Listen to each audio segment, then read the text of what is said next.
तो वेलकम है दोस्तों, नमस्कार है आप सभी का। आज हम लोग करने वाले हैं ज्योग्राफी के इम्पोर्टेंट क्वेश्चन आंसर। ठीक है, तो चलिए शुरू करते हैं। Semester 2 geography IRC paper. ठीक है, और इसमें आपको पढ़ना है इंट्रोडक्टरी ज्योग्राफी। तो चलिए देख लेते हैं सबसे पहले सिलेबस।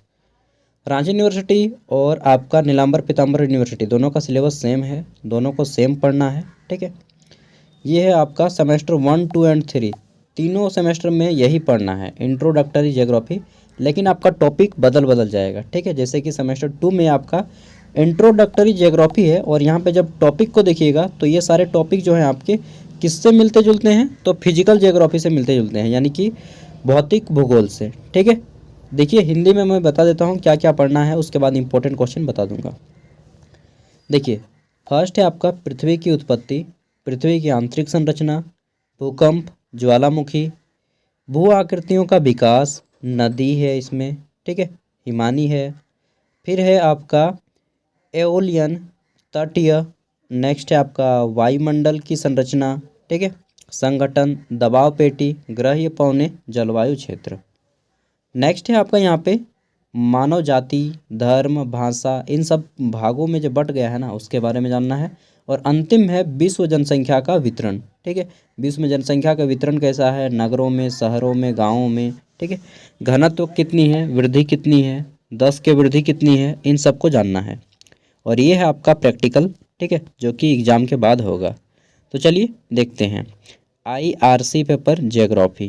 ठीक है, देखिए मैं यहाँ पे जितने भी क्वेश्चन डाला हूँ इसमें केवल 5 मार्क्स के और आपके केवल 15 मार्क्स वाले क्वेश्चन हैं। ठीक है, लॉन्ग आंसर टाइप और short answer type. Objective question मैंने नहीं लिया है। ऑब्जेक्टिव आपको खुद रेडी करना होगा। जब आप लोग ये लॉन्ग आंसर को बनाइएगा तो उसी बीच आपका ये ऑब्जेक्टिव भी बन जाएगा। देखिए सबसे पहले देख लेते हैं।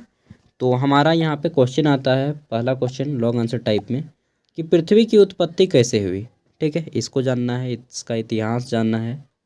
फिर जानना है कि पृथ्वी की आंतरिक संरचना कैसी है। ठीक है, पृथ्वी की आंतरिक संरचना को कितने भागों में बांटा गया है।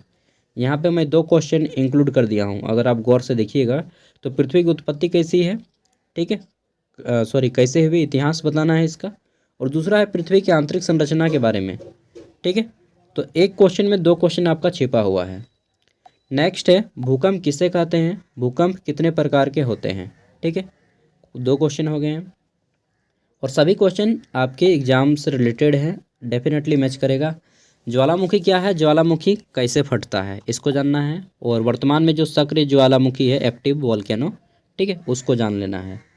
जैसे आपका भारत में कौन है, कहाँ पे है, बैरन द्वीप कहाँ पे है, तो अंडमान निकोबार, कोटोपैक्सी, इन सब के बारे में जान लेना है। ठीक है, इसी से ऑब्जेक्टिव आएगा।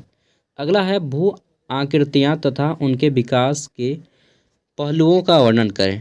ठीक है, नेक्स्ट है हमारा यहाँ पे वायुमंडलीय संगठन तथा इसके संरचना का वर्णन करें, कि हमारा जो वायुमंडल बना है, एटमॉस्फेयर, वह हमारा कितने परतों से मिलके बना है। ठीक है, क्षोभ मंडल, फिर है आपका समताप मंडल, फिर है मध्य मंडल, आयन मंडल और फिर बहिर्मंडल, इन सब को जानना है। ठीक है, नेक्स्ट है हमारा मानव के द्वारा जाति, भाषा, धर्म के वितरण के आधार को बताइए। ठीक है, मनुष्यों को जो बांटा गया है अलग अलग जाति में, अलग अलग भाषा में, अलग अलग धर्म में। ठीक है, किस जाति के कितने लोग हैं, किस धर्म के कितने लोग हैं, अनुमान के आधार पे आपको बताना है। ठीक है, मतलब जिसको नहीं पढ़ पाइएगा, और बहुत इजी क्वेश्चन आपको देखने में लग रहा होगा। नेक्स्ट है हमारा यहाँ पे विश्व जनसंख्या के वितरण प्रतिरूप को स्पष्ट करें। विश्व में जो जनसंख्या का बटा है, शहर में कितने लोग रहते हैं, गांव में कितने लोग रहते हैं। ठीक है, पर्वतीय क्षेत्रों में कितने लोग रहते हैं, नदी में के सामने कितने लोग रहते हैं, मैदानी क्षेत्रों में, जंगल में। ठीक है, समुद्र के किनारे, बर्फीले क्षेत्रों में, रेतों के रेगिस्तानों में, इन सबको पढ़ना है। ठीक है दोस्तों, नेक्स्ट है यहाँ पे छोटे छोटे 5 मार्क्स वाले नोट्स हैं। अगर 5 मार्क्स वाले एग्जाम में आएंगे क्वेश्चन तो आपको 150 शब्दों से लेकर के 200 शब्दों के बीच में करना है, मतलब एक खड़ा पन्ना का दोनों साइड। ठीक है, 5 मार्क्स का। अगर 15 मार्क्स का आता है तो 400 शब्दों में कीजिएगा, मतलब कि 2 खड़ा पन्ना पूरा। ठीक है, 2 खड़ा पन्ना का दोनों साइड। ये देखिए 5 मार्क्स वाले क्वेश्चन मैं दे रहा हूँ यहाँ पे, शॉर्ट आंसर टाइप। इसमें आपका है जनसंख्या घनत्व क्या है, जनसंख्या वृद्धि, हिम नदी किसे कहते हैं। ठीक है, एलोनियन किसे कहते हैं। अगला है आपका दबाव पेटी क्या है, ग्रह या पौने क्या है, जलवायु क्षेत्र क्या है। ठीक है, इन सब को जानना है। आगे देख लेते हैं। तो हमारा है यहाँ पे ये कुछ क्वेश्चन, और यहाँ से आपका ऑब्जेक्टिव बन जाएगा। ये जैसे कि मैंने पृथ्वी का आंतरिक संरचना बनाया है, उसी तरह से मैं वायुमंडल का भी बना सकता था कि फर्स्ट लेयर जो है आपका यहाँ पे क्षोभ मंडल, दूसरा लेयर है आपका समताप मंडल, तीसरा आयन मंडल, चौथा बहिर्मंडल। ठीक है, बना लीजिएगा, पेंसिल ले जाइएगा एग्जाम में, ज्योग्राफी का एग्जाम में पेंसिल ले जाना है।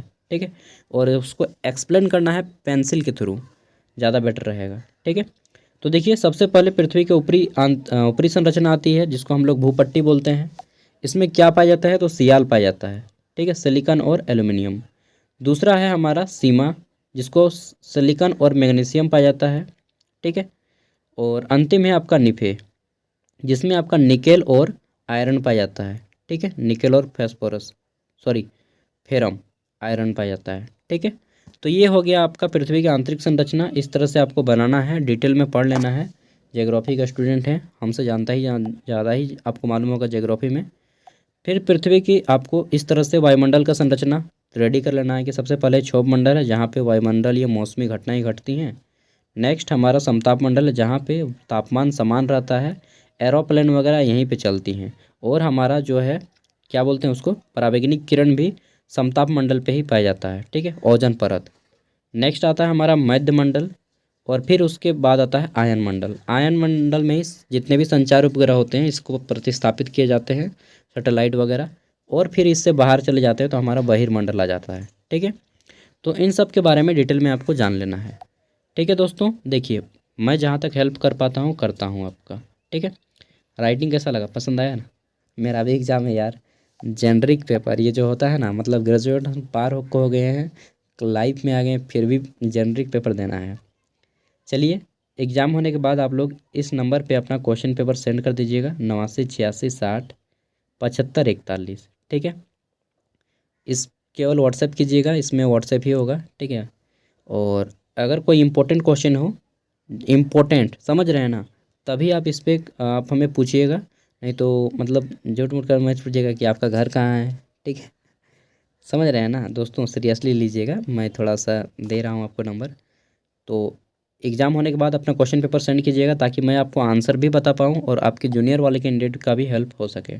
थैंक यू, बाय, मिलते हैं अगले वीडियो में।